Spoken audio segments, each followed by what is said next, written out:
Salut Nicolas, Salut Michael, comment tu vas?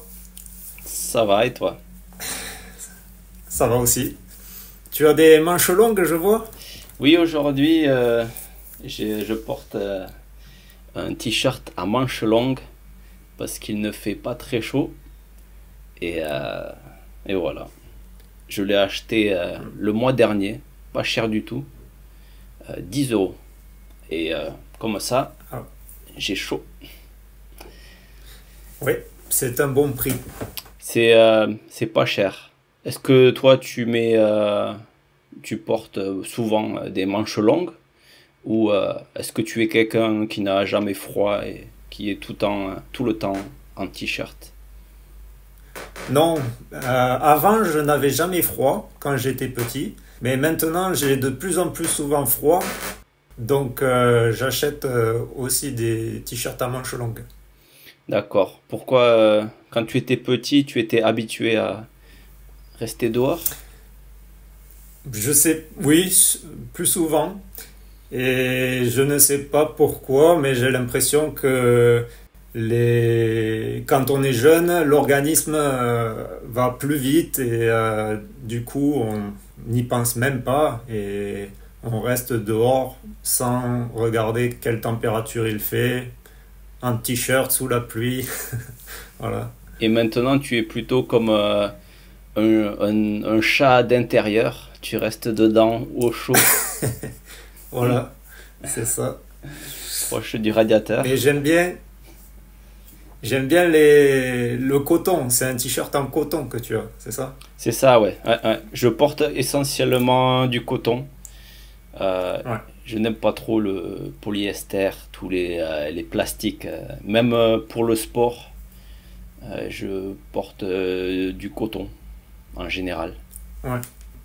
Je trouve aussi que c'est plus confortable. Ouais, c'est très confortable, ouais, c'est vrai. Et tu m'as dit que le week-end dernier, tu es allé voir le marathon de Riga. C'est vrai? Oui, oui. Mais je suis arrivé un peu en retard et donc j'ai raté la course des 42 kilomètres.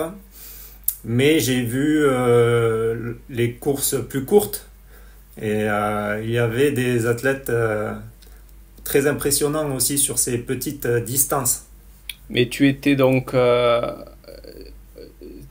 à l'arrivée de la course au début. En fait, l'arrivée et le début, oui, étaient très proches l'une de l'autre. Donc je me suis déplacé et je suis allé sur un pont où tous les athlètes passaient et certains étaient très rapides. Hmm. Ah, ça doit être sympa à voir. Moi, je n'ai Ouais. jamais vu de marathon. Mais par contre, très souvent, j'ai vu le Tour de France passer pas loin de chez moi. Et c'est aussi très intéressant. Et une année avec ma famille, on est allé à l'arrivée. C'était l'arrivée et le départ dans la ville d'Albi. Il faisait une boucle, un contre-la-montre. Donc il partait et il revenait au même endroit. Et on pouvait voir les coureurs de près et on pouvait parler à certains. C'était super. Ah ouais. Et là, j'étais sur le pont et c'était très impressionnant parce que c'est un grand pont suspendu et on sentait les vibrations des coureurs. Donc le pont bougeait. C'était assez étrange. Ah ouais, et tu sais qu'il y a une histoire comme ça? Il y a longtemps, une armée est passée sur un pont et ils marchaient au même rythme et ça a fait résonance avec l'amplitude de mouvement du pont et le pont s'est cassé. Mais je pense que les ponts d'aujourd'hui sont étudiés Ouais, pour ça, pour supporter cela. ouais, j'espère. Et est-ce que tu cours souvent? Est-ce que tu fais du footing ou pas? Non, pas du tout. Je n'ai pas couru et je cours très rarement. Euh, J'essaye dans la vie de tous les jours de trottiner des fois, mais je n'aime pas aller courir pour 1 heure. Est-ce que D'accord. toi tu cours? Maintenant, pas trop. Avant, j'aimais bien, quand j'étais au lycée, le week-end, j'allais courir. Mais, mais sinon, très peu souvent. Mais je me rappelle, quand on était allé à Prague, on avait découvert que courir pour aller d'une visite à une autre, c'était un bon moyen de se déplacer. Et donc des fois, Ah oui, la course à pied, c'est pas seulement un sport, ça peut être utile pour se ouais, déplacer rapidement. ouais. D'ailleurs, je porte tout le temps des chaussures de sport quasiment. Donc, je suis toujours prêt si jamais il y a un petit footing de quelques minutes à Donc faire. si tu rates le bus, c'est pas grave, tu cours. Voilà, Ouais, c'est ça. c'est vrai. Je devrais acheter moi aussi des chaussures de course. D'ailleurs, je n'ai même pas de chaussures de course. Quand je fais un peu de sport, j'ai des chaussures simples, blanches. Mais voilà, je n'ai pas de basket. Et est-ce que tu as déjà couru un marathon ou jamais? Non, je n'ai jamais couru de marathon. C'est beaucoup trop long pour moi. Il faudrait Hmm. que je m'entraîne pendant des mois. Par contre, quand j'avais 18 ans, j'ai fait une course de vélo, 70 km, mais dans le massif central, donc c'est des montagnes. Mais Ah mon ouais. père m'avait prêté son vélo, et son vélo avait des vitesses pas adaptées pour la montagne. Donc j'ai abandonné après 50 km. Je, je ne Ah pouvais ouais. plus avancer. Ça brûle les jambes, c'est très dur comme Ouais, sport. c'est très dur, même si pendant la course, il y avait des zones avec de la charcuterie, du jus d'orange. C'était très agréable. Mais malgré cela, je n'ai pas résisté. Ouais. Et toi, tu as déjà fait un marathon? Non, jamais non plus. Mon frère a déjà couru un marathon, mais je n'ai jamais. D'accord, d'accord. On fera ça plus tard quand on sera à la retraite. On aura le temps de Voilà. s'entraîner. Ça veut dire qu'il faut qu'on maintienne un poids assez faible jusque-là. Il faut rester mince. Ouais, Ouais. Éviter les croissants et les chocolatines. ouais. C'est ça. Tout ce qui est bon. Tout ce qui est bon, voilà. Et aussi aujourd'hui, je voulais parler de quelque chose d'important parce que j'ai souvent des commentaires d'abonnés qui me disent qu'ils ne comprennent pas parfois l'expression arriver à. Par exemple, si je dis j'ai acheté cette crème solaire et je n'arrive pas à ouvrir la crème solaire. Ouais, Et arriver, pourtant c'est arriver quelque part, mais l'expression ouais. arriver à, ça veut dire être capable de faire quelque chose. Donc, pour leur permettre de comprendre, pour leur permettre de comprendre, on va utiliser cette expression. Et je vais te demander, toi, par exemple, est-ce que tu arrives à faire du vélo sans les mains? Non, je n'arrive pas à faire du vélo sans les mains. Ah bon, c'est vrai? Et toi, ça dépend sur quelle route, on va dire. D'accord, d'accord. Même, est-ce que tu fais du patin à glace sans les mains ou tu mets les mains par terre? Et non, 3 fois je suis tombé, donc je n'arrive pas à faire du patin à glace sans les mains. Ah, d'accord. Moi, j'arrive à faire du vélo sans les mains. Ouais. Euh, Quand j'étais petit, au début, on faisait avec une main et ensuite sans les mains. Et j'arrive à faire du patin à glace, mais je ne suis pas très bon. Je n'arrive pas à faire de figures, d'acrobatie. Et qu'est-ce que tu n'arrives pas à faire dans la vie et que tu aimerais être capable de faire? Alors, économiser, ça c'est une chose qu'il faut que j'apprenne à faire. Tu n'arrives pas à J'espère y économiser de arriver. l'argent. C'est assez compliqué pour moi, Hmm. mais je ne perds pas espoir. Oui, tu vas y arriver. Tu vas y arriver. Je confiance Voilà. en toi. Et toi? Moi, il y a tellement de choses que je n'arrive pas à faire. Ah oui, il y en a une, c'est que je voyage beaucoup et je conduis rarement. Donc parfois, je n'arrive pas à faire un créneau pour me garer en voiture. Des fois, j'y arrive, des fois, j'y arrive pas. Je dois reculer, avancer. Les gens derrière klaxonnent, s'énervent et je dois prendre mon temps. Donc j'aimerais arriver à faire un créneau à chaque fois que j'ai envie. Hmm. Hein. Ouais, les gens s'impatientent derrière. Voilà, voilà. Je sais pas si c'est dans tous les pays, mais en France, les Français râlent souvent et ils aiment bien râler, donc ils trouvent toujours des occasions pour râler et attendre. Ils aiment bien râler sur quand ils attendent. Donc là, c'est parfait Hmm. pour eux. Peut-être qu'ils sont pressés. Ils veulent rentrer à la maison, regarder la télévision. Donc voilà, ils n'ont pas le temps. Ouais. Et toi, est-ce que tu arrives à te garer facilement? Ou, Oui, j'arrivais à me garer facilement, mais j'ai perdu le droit de conduire parce que il y a beaucoup de radars en France.